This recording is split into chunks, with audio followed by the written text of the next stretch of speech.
जब प्रेम ने स्वर लिया तो वो कृष्ण बन गया। वो वृंदावन की भूमि थी जहाँ हर कण में भक्ति थी, हर हवा में बांसुरी की धुन। गोपियां जल भरने निकलती पर लौटती कृष्ण के नाम का जप लेकर। पेड़ झुक जाते थे जब वो नटखट गोपाल अपनी बंसी बजाता। यमुना भी थम जाती थी जैसे उसकी लहरें सुनना चाहती हूँ गोविंद के स्वर। कृष्ण जो केवल देव नहीं, एक भावना है, प्रेम की पराकाष्ठा, नीति की जड़ और भक्ति का शिखर। कृष्ण का प्रेम जो सीमाओं से परे था। कृष्ण का प्रेम कभी माँ यशोदा में था, कभी मित्र सुदामा में, कभी राधा की मौन आंखों में और कभी भक्त मीरा के स्वर में। वो प्रेम जो कभी मांगता नहीं, जो बस देता है, जैसे सूर्य रोशनी देता है बिना किसी अपेक्षा के। कृष्ण ने सिखाया प्रेम वही जो आत्मा को उठाए, बंधन न बनाए। वो वृंदावन की गलियों में माखन चुराने वाला बालक वही था जो बाद में महाभारत में धर्म का सार सुनाने वाला जगत गुरु बना। वृंदावन जहाँ प्रेम ध्यान बन जाता है। कृष्ण की बांसुरी जब बजती थी तो समय रुक जाता था। गोपियां अपने सारे कार्य भूल जाते क्योंकि वो स्वर केवल संगीत नहीं था, वो परमात्मा का आह्वान था। एक दिन गोपियों ने पूछा, कान्हा, तुम्हारी बंसी में ऐसा जादू क्यों है? कृष्ण मुस्कुराए, क्योंकि इसमें मैं नहीं हूँ, सिर्फ प्रेम है। यही है कृष्ण का पहला संदेश। जहाँ अहंकार नहीं, वहीं ईश्वर प्रकट होता है। राधा का त्याग प्रेम का सर्वोच्च रूप। जब समय ने कृष्ण को मथुरा की ओर बुलाया, राधा ने कुछ नहीं कहा। वो जानती थी कृष्ण को रोका नहीं जा सकता क्योंकि वो समय है। वो मुस्कुराई और बोली, जाओ कान्हा, अब तुम्हें लोक का धर्म निभाना है। मेरा प्रेम तुम्हारे साथ रहेगा, बिना शब्दों के। कृष्ण चले गए पर राधा के हृदय में बस गए। राधा नहीं रोई क्योंकि प्रेम रोता नहीं, वो समर्पित होता है। राधा का मौन भक्ति का चरम। वर्षों बाद जब द्वारिका का वैभव था, राजसी भवन, शंख ध्वनि, यश, कीर्ति, सब कुछ था। पर जब कृष्ण रात में मौन होते तो उनकी आंखों में वही वृंदावन झलकता। यमुना, पेड़, गोपियां और राधा। कृष्ण ने कहा था, राजा मैं हूँ, पर शांति राधा में है। प्रेम वही समाप्त नहीं हुआ, वो रूपांतरित हो गया भक्ति में। प्रेम से भक्ति तक की यात्रा। राधा का प्रेम भक्तों में उतर आया। मीरा ने वही प्रेम गाया, सूरदास ने वही प्रेम लिखा और भक्तों ने उसे अनुभव किया। प्रेम जो शुरू हुआ राधा के नेत्रों से, वो समाप्त हुआ भक्त के हृदय में। कृष्ण ने दिखाया सच्चा प्रेम वही है जो भक्ति में बदल जाए, क्योंकि जब प्रेम मैं से तू बनता है तो वहाँ केवल कृष्ण बचते हैं। कृष्ण जब मथुरा पहुंचे तब वहां अन्याय का साम्राज्य था। कंस का भय लोगों के मन में था और हर हृदय में एक ही प्रार्थना, हे गोविंद, हमें मुक्त करो। कृष्ण ने कभी बदले की भावना से नहीं, बल्कि धर्म की पुनर्स्थापना के लिए कंस का अंत किया। जब कंस मरा तो कृष्ण ने युद्ध के बाद मौन रखा। बलराम ने पूछा, भैया, आपने उसे मारा, फिर भी आपकी आंखों में आंसू क्यों हैं? कृष्ण बोले, क्योंकि वो मेरा मामा था। पर जब कोई धर्म से भटक जाए तो संबंध से बड़ा धर्म होता है। यही श्री कृष्ण की नीति थी, जहाँ भावनाएं धर्म से बड़ी ना हो। मथुरा से द्वारका तक नीति का राज्य। कृष्ण ने मथुरा को पुनः उग्रसेन को सौंपा, क्योंकि वो जानते थे शक्ति का अर्थ शासन नहीं, शक्ति का अर्थ है सेवा। पर जब मथुरा पर यवनों का आक्रमण हुआ, कृष्ण ने द्वारका बसाई, एक नगर जो न डूबे, न जले, न टूटे। द्वारका उनकी नीति और दृष्टि का प्रतीक थी, जहां धर्म और विकास एक साथ चलते थे। द्वारका का हर पत्थर मानो कहता था, कृष्ण केवल युद्ध के नहीं, नीति के भी स्वामी हैं। कृष्ण का धर्म न युद्ध से न भय से। कृष्ण का हर निर्णय लोगों को चकित करता था। कभी वे युद्ध रोकते, कभी युद्ध को अनिवार्य बताते, कभी करुणा दिखाते, कभी कठोरता से न्याय करते। एक बार अर्जुन ने पूछा, माधव, आप इतने विरोधाभासी क्यों लगते हैं? कृष्ण मुस्कुराए, क्योंकि मैं स्थिति के अनुसार धर्म निभाता हूँ, न कि शब्दों के अनुसार। फिर बोले, जो केवल नियमों में बंधा हो वह धर्म नहीं, जो परिस्थिति में भी सत्य रहे वही सच्चा धर्म है।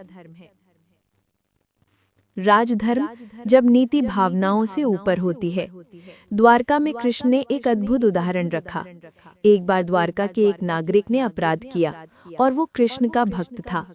लोगों ने कहा, प्रभु उसे क्षमा कर दो। कृष्ण बोले, भक्ति तुम्हें मेरे करीब लाती है, पर न्याय तुम्हें मेरे योग्य बनाता है। फिर बोले, यदि मैं उसे क्षमा कर दूं तो नीति मर जाएगी, और अगर दंड दूं तो समाज जगेगा। उन्होंने उसे दंड दिया, पर साथ ही उसके परिवार की रक्षा की। यही कृष्ण थे, जहां करुणा और कठोरता दोनों एक साथ चलते हैं। सुदामा और द्वारका नीति में भी प्रेम। जब सुदामा द्वारका पहुंचे, गरीब, नंगे पांव, थके हुए, कृष्ण दौड़ पड़े। राजा होकर भी उन्होंने अपने मित्र के पांव धोए। सब चकित थे। हे द्वारकाधीश, आप ऐसा क्यों? कृष्ण बोले, राज्य मेरा है पर हृदय मेरा नहीं, वो सुदामा के प्रेम में है। उन्होंने नीति को भक्ति से जोड़ा और बताया कि जहाँ नीति बिना प्रेम के है वहाँ कठोरता है, पर जहाँ नीति प्रेम से भरी है वहाँ ईश्वर है। महाभारत जब नीति का सबसे बड़ा परीक्षा हुआ। समय आया जब धर्म और अधर्म आमने सामने खड़े थे। कुरुक्षेत्र की भूमि पर एक ओर कौरवों का साम्राज्य, दूसरी ओर पांडवों का धर्म। शांतिदूत बनकर कृष्ण गए।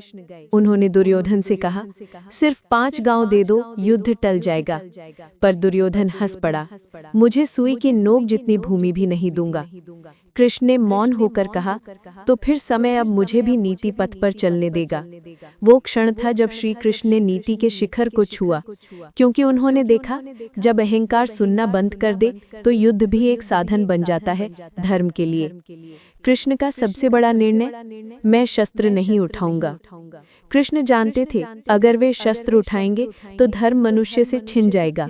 इसलिए उन्होंने कहा, मैं अर्जुन का सारथी बनूंगा, योद्धा नहीं। और वहीं रथ के बीच उन्होंने अर्जुन को गीता सुनाई। कर्म करो, फल की चिंता मत करो, क्योंकि फल का स्वामी मैं हूँ और कर्म का अधिकार तुम्हारा। कर्म, नीति और भक्ति का संगम, गीता। कृष्ण ने गीता में 3 सूत्र दिए। पहला, कर्म करो क्योंकि निष्क्रियता पाप है। दूसरा, फल का त्याग करो क्योंकि आसक्ति मोह है। तीसरा, समत्व भाव रखो क्योंकि यही भक्ति है। उन्होंने अर्जुन से कहा, तुम्हारा कर्तव्य युद्ध करना है पर नफरत नहीं करना। नीति का अर्थ यही था, कर्तव्य निभाना पर करुणा न खोना। कृष्ण का कठिन निर्णय, अश्वत्थामा का क्षण। जब युद्ध समाप्ति की ओर था, अश्वत्थामा ने द्रौपदी के पुत्रों का वध किया। अर्जुन ने उसे बांधा और लाया। द्रौपदी रो रही थी, अर्जुन क्रोधित था और सभी ने कृष्ण से निर्णय मांगा। कृष्ण बोले, अर्जुन, सत्य और करुणा दोनों को साथ रखो। अश्वत्थामा ब्राह्मण है, मारना अधर्म होगा, पर उसके कर्म का दंड भी आवश्यक है। अर्जुन ने उसकी मणि छीन ली, जीवित रहा पर अपमानित। यही कृष्ण की नीति थी, जहाँ न्याय ऐसा जो करुणा में डूबा हो। महाभारत का अंत, नीति का संदेश। जब युद्ध समाप्त हुआ, कृष्ण ने अर्जुन से कहा, ये युद्ध केवल जीत का नहीं था, ये मनुष्य के भीतर के अधर्म से लड़ाई थी। कृष्ण का चेहरा शांत था, पर आंखों में करुणा थी। उन्होंने कहा, धर्म की रक्षा के लिए कभी कभी विनाश आवश्यक है। नीति की पराकाष्ठा। जब कृष्ण मौन हो गए। महाभारत के बाद कृष्ण ने कभी अपने कर्मों का गर्व नहीं किया, बल्कि मौन होकर कहा, मैंने कुछ नहीं किया, सब समय का कार्य। समय था जब युद्ध समाप्त हो चुका था, धर्म की स्थापना हो गई थी, राज्य लौट चुके थे अपने स्वामियों को। पर एक व्यक्ति था जो मौन था, वो था श्री कृष्ण। वो जानते थे धर्म की स्थापना तलवार से नहीं, ज्ञान से होती है। कर्म का फल बाहरी नहीं, आंतरिक शांति है। महाभारत की विजय के बाद भी कृष्ण की भीतर शांति नहीं थी, क्योंकि अब उन्हें संसार को अगली शिक्षा देनी थी, भक्ति की। द्वारका, वैभव में भी वैराग्य। द्वारका अब सोने की नगरी थी। हर दीवार, हर द्वार पर यश, सुख, समृद्धि थी।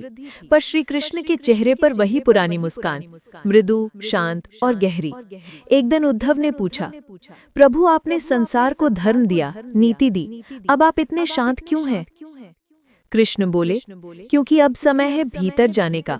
धर्म बाहर होता है, भक्ति भीतर। फिर बोले, नीति ने शरीर को संभाला, पर भक्ति आत्मा को जगाती है। उद्धव गीता जब कृष्ण ने मौन से ज्ञान दिया। कृष्ण जानते थे कि समय अब उनके अवतार का अंत चाहता है। एक दिन उन्होंने उद्धव को बुलाया। कहा, उद्धव, मैं जा रहा हूँ, पर जाने से पहले एक आखिरी बात सुनो। उन्होंने कहा, संसार मुझसे प्रेम करता है, पर मुझे पाने का मार्ग कोई नहीं जानता। मुझे पाने के लिए युद्ध नहीं, मौन चाहिए, पूजा नहीं, समर्पण चाहिए। फिर बोले, भक्ति वही है जहाँ अहंकार मर जाता है और केवल प्रेम रह जाता है। मीरा के समान भक्ति जो आत्मा को मुक्त करती है। कृष्ण ने कहा कि भक्त वो नहीं जो मेरे मंदिर में दीप जलाए, भक्त वो है जो अपने भीतर का अंधकार जलाए। भक्ति का अर्थ पूजा नहीं, संबंध है। जैसे राधा ने किया, जैसे सुदामा ने किया, जैसे मीरा ने किया, बिना शर्त, बिना भय, बिना अपेक्षा। कृष्ण बोले, कृष्ण का मौन, जब शब्द भी भक्ति बन गए। समय बीतता गया। कृष्ण ने धीरे धीरे स्वयं को संसार से अलग किया। वे कम बोलने लगे, अक्सर यमुना किनारे बैठकर बंसी बजाते। एक दिन उद्धव ने पूछा, प्रभु, अब आप बंसी क्यों नहीं बजाते? कृष्ण मुस्कुराए, क्योंकि अब संसार स्वयं बंसी बन चुका है। हर आत्मा में मेरी तान गूंज रही है। उन्होंने कहा, जब भक्ति भीतर जाग जाती है तो ईश्वर बाहर की मूर्ति नहीं, भीतर का अनुभव बन जाता है। कृष्ण का प्रस्थान, जब ईश्वर लौटा अपने स्वरूप में। एक दिन जब सृष्टि शांत थी, समुद्र स्थिर, हवा स्थिर, वृक्ष निशब्द, कृष्ण अकेले वन में गए। नींद में नहीं, ध्यान में बैठे। उनकी आंखें बंद थीं, चेहरा मुस्कुरा रहा था। एक शिकारी ने उन्हें हिरण समझकर बाण चला दिया, पर कृष्ण ने क्रोध नहीं किया। वो मुस्कुराए, बोले, जो आता है उसे जाना होता है। मैं न शरीर हूँ, न जन्म, न मृत्यु। मैं तो वही स्वर हूँ जो युगों से गूंज रहा है। उन्होंने कहा, मेरा अंत नहीं, बस रूप बदल रहा है, क्योंकि जब प्रेम, नीति और भक्ति एक हो जाएं, वही मैं हूँ कृष्ण। और फिर उन्होंने नेत्र बंद किए। हवा स्थिर हो गई,